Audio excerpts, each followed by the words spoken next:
Welcome to Learn Commerce PU online classes.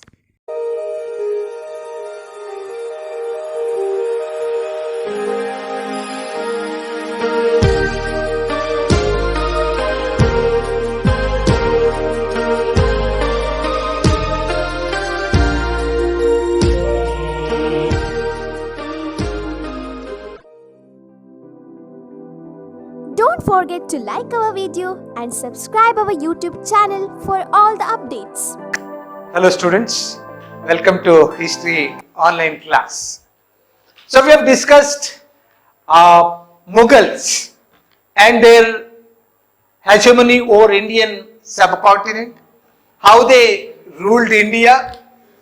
A ruler like Akbar provided a proper administrative system to India and all of their contributions. And after,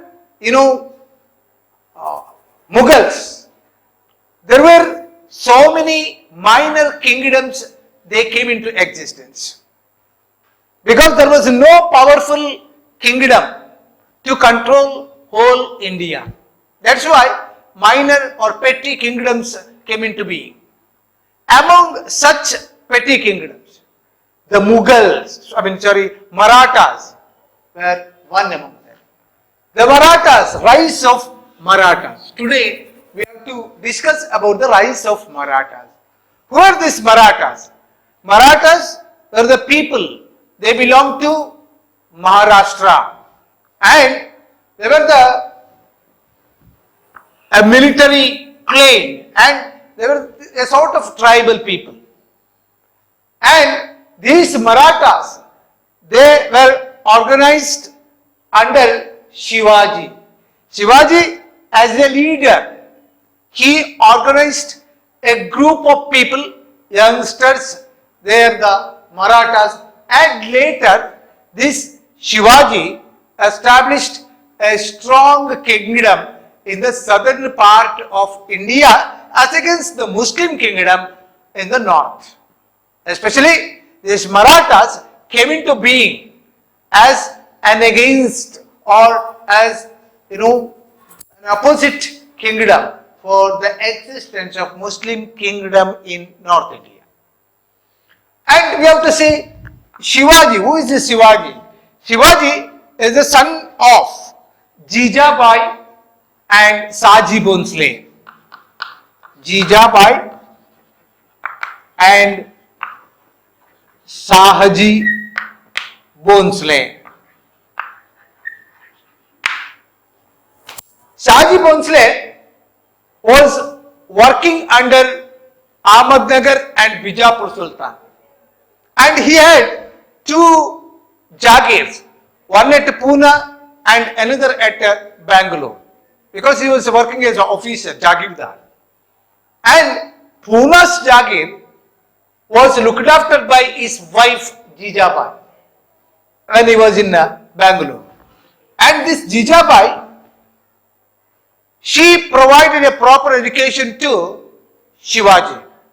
And when he was small, she used to tell the stories of heroes, spiritualism, cavalry, chivalry, etc. So, by providing such stories, she created a strong, decision of Shivaji and he developed very strong. And at the same time, he had some saints. Jijabai is also an influential, character in the life of Shivaji. But apart from Jijabai, even Ramdas, Tukaram,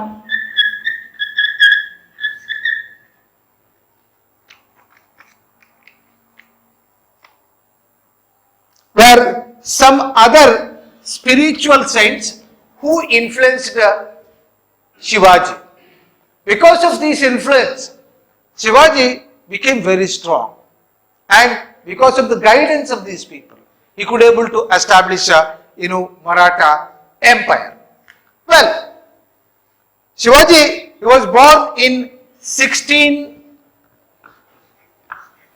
1627. Some historian says that he was born in 1630. Whatever, 1627 at Shivanela.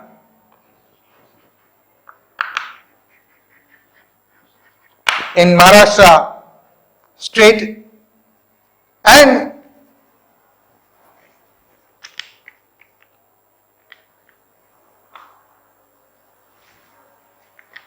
so after establishing his empire, Shivaji, before came to power, he was able to extend the empire, not only after establishment or coronation.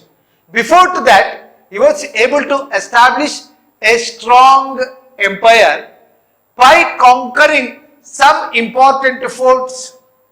Especially, he extended his empire by capturing fort of Chakkana, Kondana, and Purandar. So he captured these forts. By capturing these forts, he also collected huge wealth.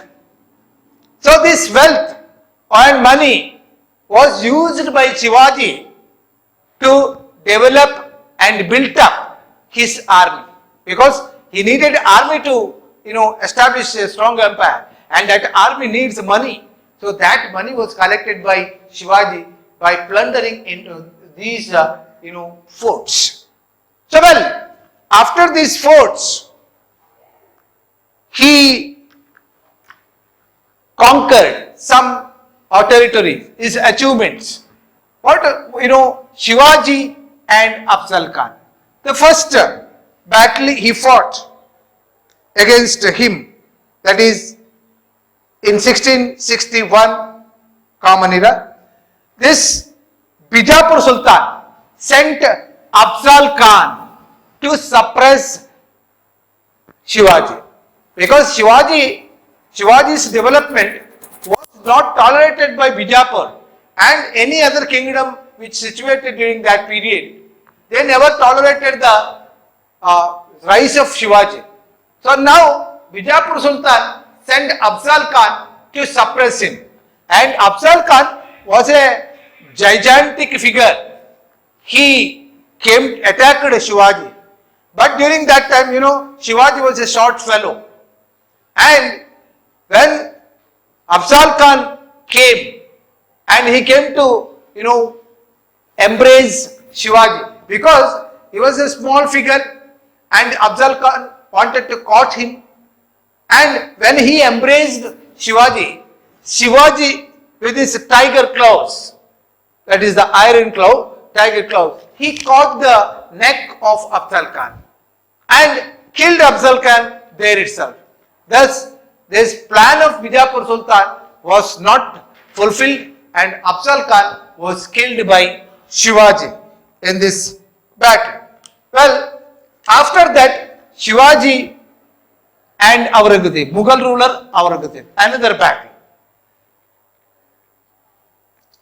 So Aurangzeb appointed Shaista Khan to capture and defeat Shivaji. This Shaista Khan very intelligently, he attacked the house where Shivaji lived when he was boy or child. During his early days, house was captured by Shaista Khan. But now, very systematically, Shivaji made a plan, and he attacked Shaista Khan, and Shaista Khan's finger was cut when he did attack, and Shaista Khan narrowly escaped from the battlefield. Thus, the Aurangzeb's plan also failed. And then later, attack on Surat. Shivaji attacked and plundered the fort of Surat, and British supported Mughal force was completely defeated by Shivaji. So by doing so, he was able to get victory. And later on, Aurangzeb sent Jai Singh to capture Shivaji and bring him alive. So Jai Singh was able to convince Shivaji.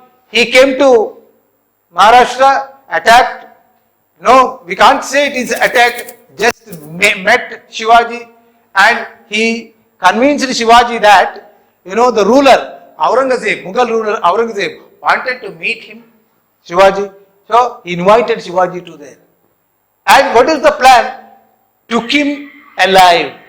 So Jai Singh was able to take Shivaji alive to the court of Aurangzeb. When Shivaji reached the court of Aurangzeb, Aurangzeb just imprisoned Shivaji. So this was the plan of Shivaji, he imprisoned. What happened later? After imprisonment, Shivaji escaped from the prison very systematically. Because, with the sweet box, he escaped from the prison and came back to his kingdom. So this is how he narrowly escaped from the, jail of, Aurangzeb.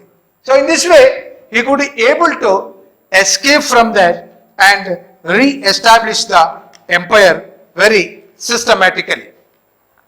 And after that, Shivaji's coronation, after coming from that, took place in 1674 at Raigad.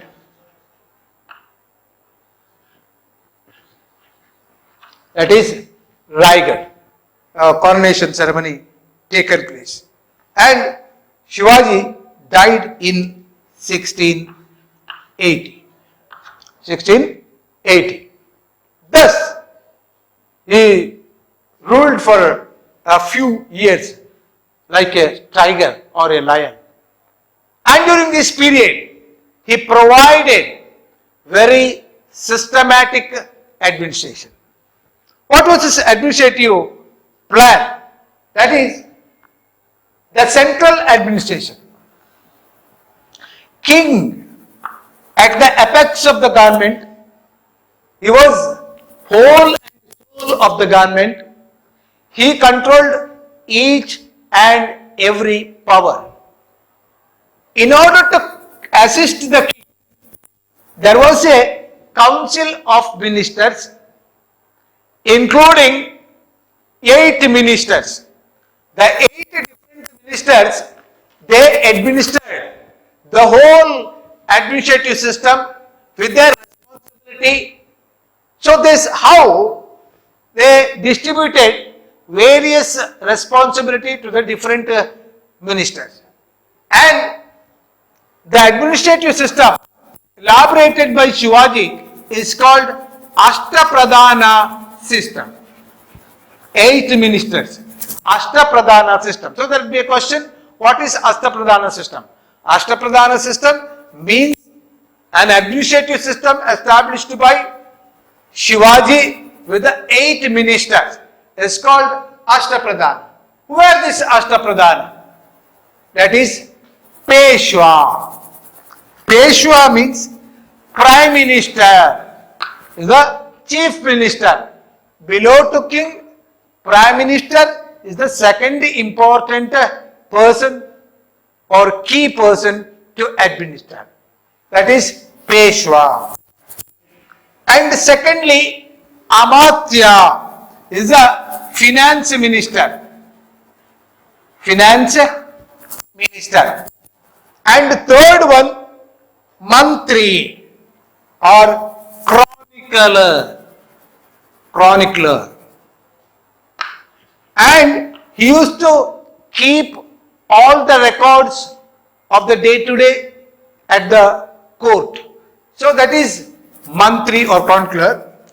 And Sumant means foreign minister.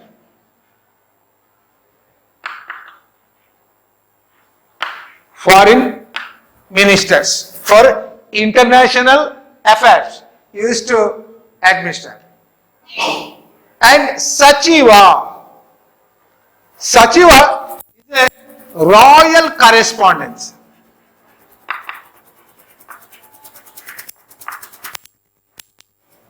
What are all the things happened in the royal court which will be conveyed to, or any decision, any laws made by the central government, it will be conveyed to the lower government or the provincial government. And if there is any development in the lower administrative system, it will be conveyed and to the king. There is a royal correspondence letter from top to bottom and bottom to top. It will be done by this Sachiva. And Pandit, who was the Pandit Rao? Pandit Rao, or what we call Dhanadhyaksha. Dhanadhyaksha or Pandit Rao, he was in charge of religious activities. Religious activities. He used to look after that, and donations, grants, all this will be done by Pandit Rao. And then Senapati. Senapati means is a head of the military was Shivaji himself. Below him, he was commander-in-chief of the army. Commander-in-chief of the army. Who is that? Senapati. He used to look after all the votes. And then Nyayadisha or Chief Justice.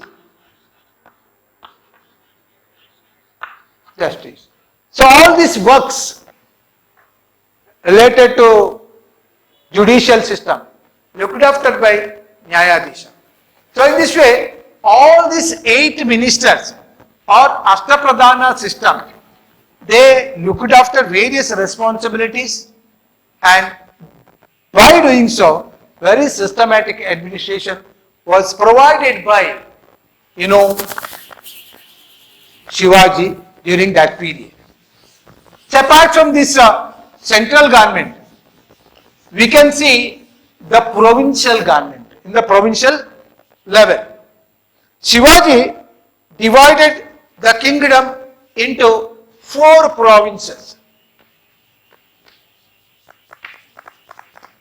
4 provinces, and appointed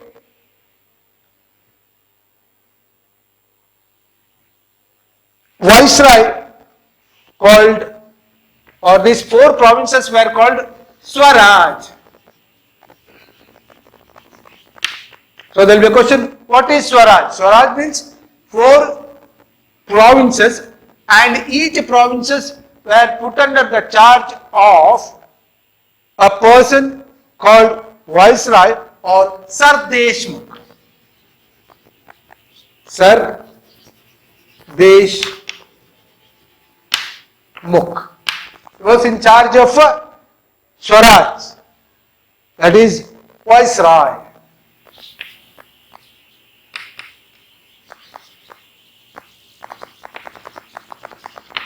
Viceroy, he looked after the Swaraj or the provincial government, and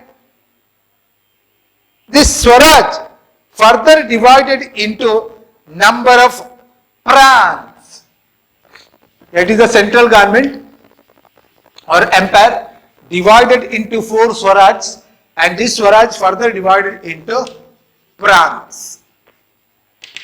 That is, prans means a sort of districts. The districts were divided into Desh. Districts were called Desh. Swaraj divided into prans, a group of districts. The districts were called Desh. this is districts, they were called Desh. Desh.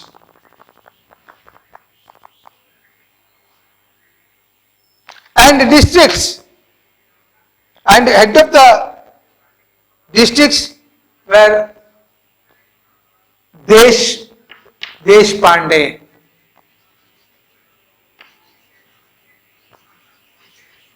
Or Deshmukh.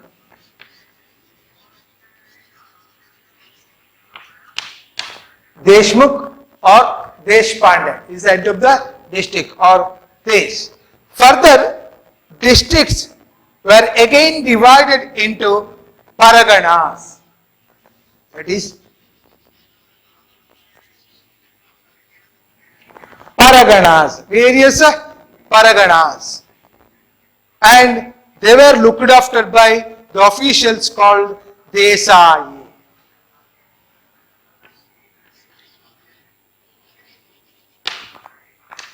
Paraganas were looked after by Desai. And the smaller unit and the Shivaji's administration was a village administration.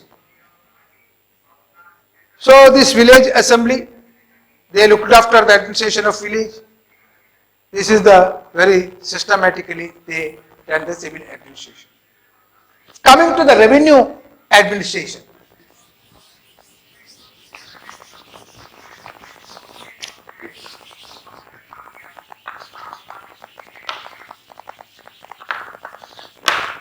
Revenue administration.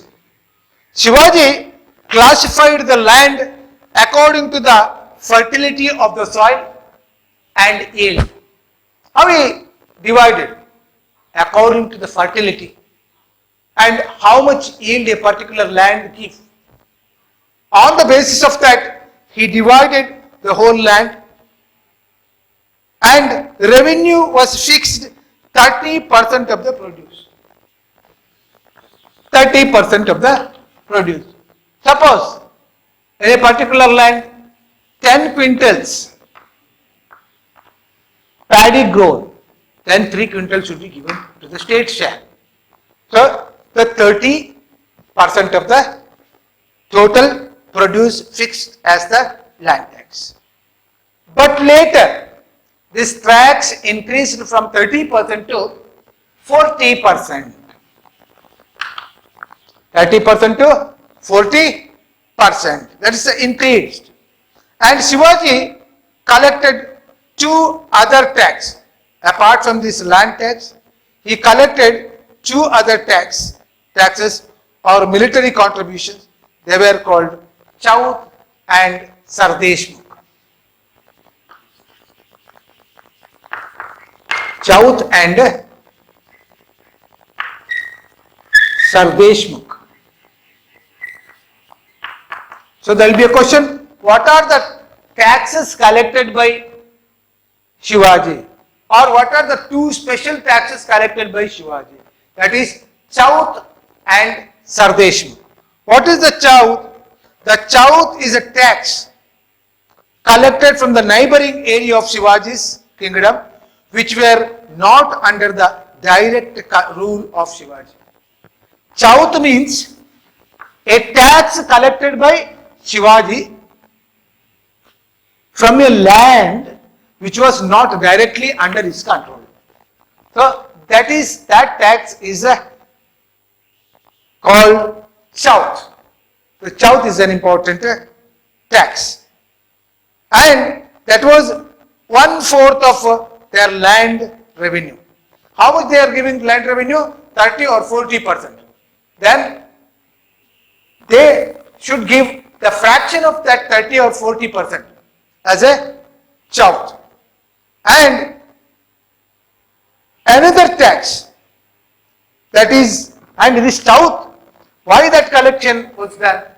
In order to provide protection to them. Even though it was not under his direct control, Shivaji's duty is to protect that area. For the protection, they have to pay the tax as the Chaut. And as I said, another tax, that is Sardeshmukh. Sardeshmukh, Shivaji's kingdom was a military state, as I said, but the riots or the tenants, along with the regular tax to the local revenue official, had to pay an additional levy of 10% directly to the Shivaji. What did they do?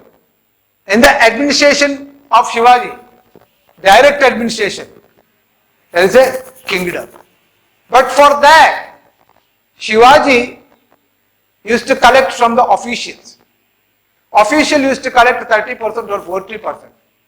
But now, as an additional tax, people should give 10% to Shivaji. So that is called Sardeshmukh, that is from his direct kingdom. And this is about revenue. Coming to the military aspects. How military system? Shivaji's state is a military state. It means he should have a strong army. And this military was under the control of a commander-in-chief of the army or Senapati. What we call Senapati. Shivaji, he had consisted of infantry, cavalry, artillery, camels and elephants. Infantry, cavalry, elephantry,